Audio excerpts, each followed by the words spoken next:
साथियों, बड़ी रोचक कहानी अंधेर नगरी। इसे भारतेंदु हरिश्चंद्र की प्रसिद्ध रचनाओं में से एक माना जाता है कि जहाँ का राजा अनबुझ हो, अनजान हो, तो वहाँ की प्रजा पर क्या बीतती है। तो आइए इस कहानी के माध्यम से समझते हैं कि शहर से बाहर सड़क पर महेंद्र जी और दो चेले बातें कर रहे थे। अरे बच्चा नारायण दास, ये नगर तो दूर से बड़ा सुंदर दिखता है, कुछ भिक्षा मिले तो भगवान को भोग लगे। नारायण दास बोला, गुरु जी महाराज, नगर तो बहुत ही सुंदर, पर भिक्षा भी सुंदर मिले तब आनंद हो। तो बच्चा गोवर्धन दास, तू पश्चिम की ओर जा, और नारायण दास तू पूरब की ओर जा।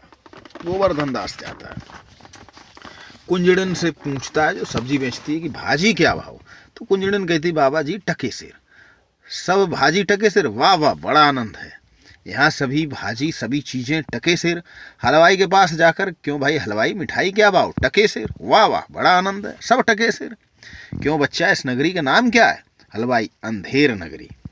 गोवर्धन दास, और राजा का नाम? अनबुझ राजा। गोवर्धन, वाह वाह वाह, अंधेर नगरी, अनबुझ राजा, टके सिर भाजी और टके सिर खाजा। तो बाबा जी कुछ लेना हो तो ले लो। गोवर्धन दास, बच्चा भिक्षा मांग कर 7 पैसे लाया हूँ, 3.5 सेर मिठाई दे दो। महेंद्र जी और नारायण दास एक ओर से आते हैं और दूसरी ओर से गोवर्धन दास आता है। महेंद्र, बच्चा गोवर्धन दास क्या भिक्षा लाया? गठरी तो भारी मालूम पड़ती है। गोवर्धन दास, गुरुजी महाराज 7 पैसे भीख में मिले थे, उसी में 3.5 सेर मिठाई मोल ले ली। बच्चा नारायण दास ने मुझसे कहा, हाँ, बच्चा नारायण दास ने मुझसे कहा था कि यहाँ सब चीजें टके सेर मिलती हैं, तो मैंने इसकी बात का विश्वास नहीं किया। बच्चा, ये कौन सी नगरी है और इसका राजा कौन सा है? टके सेर भाजी टके सेर खाजा मिलता है, अंधेर नगरी अनबुझ राजा, टके सेर भाजी टके सेर खाजा। तो महेंद्र का, तो बच्चा इसी नगरी में रहना उचित नहीं है जहाँ टके सेर भाजी और टके सेर खाजा बिकता हो। मैं तो इस नगर में अब एक क्षण नहीं रुकूंगा। गोवर्धन दास, गुरु जी मैं तो इस नगर को छोड़कर नहीं जाऊंगा, इधर उधर पेट नहीं भरता, मैं तो अब यहीं रहूंगा। महेंद्र, देख मेरी बात, नहीं तो पीछे पछताएगा। मैं तो जाता हूं, पर इतना कहे जाता हूं कि कभी संकट पड़े तो याद करना। ये कहते हुए महेंद्र चले जाते। राजा, मंत्री और नौकर लोग यथास्थान बैठे हैं। पर्दे के पीछे दोहाई है का शब्द कौन चिल्लाता, उसे बुलाओ। तो 2 नौकर एक फरियादी को लाते हैं। फरियादी, दुहाई महाराज दुहाई। राजा, बोलो क्या हुआ? महाराज, कल्लू बनिए की दीवार गिर पड़ी, सो मेरी बकरी उसके नीचे दबकर मर गई। न्याय हो, कल्लू बनिए को पकड़ कर लाओ। नौकर लोग दौड़कर कल्लू बनिए को पकड़ कर लाते। क्यों रे बनिए, इतनी इसकी बकरी क्यों दबकर मर गई? महाराज, मेरा कुछ दोष नहीं, कारीगर ने ऐसी दीवार बनाई कि गिर पड़ी। अच्छा, कल्लू को छोड़ो, कारीगर को पकड़ कर लाओ। कल्लू जाता है तो लोग कारीगर को पकड़ कर लाते हैं। क्यों रे कारीगर, इसकी बकरी कैसे मर गई? महाराज, चूने वाले ने चूना ऐसा खराब बनाया कि दीवार गिर पड़ी। अच्छा, तो उस चूने वाले को बुलाओ। कारीगर निकल जाता है और चूने वाला पकड़ कर लाया जाता है। क्यों रे चूने वाले, इसकी बकरी कैसे मर गई? महाराज, भिस्ती ने चूने में पानी ज्यादा मिला दिया, इसी से चूना कमजोर हो गया। तो भिस्ती को पकड़ो। भिस्ती लाया जाता। क्यों रे भिस्ती, इतना पानी क्यों डाल दिया? दीवार गिर पड़ी और बकरी मर गई। महाराज, गुलाम का कोई कसूर नहीं, कसाई ने मशक इतनी बड़ी बना दी कि उसमें पानी ज्यादा आ गया। अच्छा, भिस्ती को निकालो, कसाई को लाओ। लोग भिस्ती को निकालते, कसाई को लाते। क्यों रे कसाई, तूने ऐसी मशक क्यों बनाई? महाराज, गडरिये ने टके की ऐसी बड़ी भेड़ मेरे हाथ बेची कि मशक बड़ी बन गई। अच्छा, कसाई को निकालो, गडरिये को लाओ। कसाई निकल जाता, गडरिया लाया जाता। क्यों रे गडरिये, ऐसी भेड़ क्यों बेची? महाराज, उधर से कोतवाल की सवारी आई, उसकी भीड़ भाड़ के कारण मैंने छोटी बड़ी भेड़ का ख्याल नहीं किया, मेरा कुछ कसूर नहीं, इसको निकालो। कोतवाल को पकड़ कर लाओ। कोतवाल को पकड़ कर लाया था। क्यों रे कोतवाल, तू सवारी धूमधाम से क्यों निकाली? गडरिये ने घबरा कर बड़ी भेड़ बेच दी। महाराज, मैंने कोई कसूर नहीं किया। कुछ नहीं महाराज, महाराज ले जाओ, कोतवाल को अभी फांसी दे दो। सभी कोतवाल को पकड़ लेते हैं। गोवर्धन दास बैठा मिठाई खा रहा। गुरुजी ने हमको नहा के यहाँ रहने को मना किया था। माना कि देश बहुत बुरा है, पर अपना क्या, खाते पीते मस्त बड़े हैं। 4 सिपाही 4 ओर से आकर उसको पकड़ लेते हैं। चल बचल मिठाई खाकर खूब मोटा हो गया, आज मजा मिलेगा।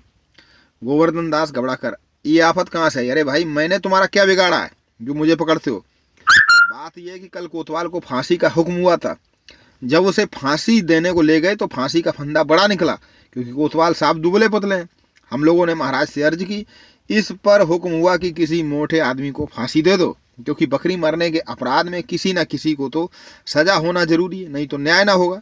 दुहाई परमेश्वर की, अरे मैं नाहक मारा जाता हूँ, अरे यहाँ बड़ा ही अंधेर है, गुरुजी तुम कहाँ हो, आओ मेरे प्राण बचाओ।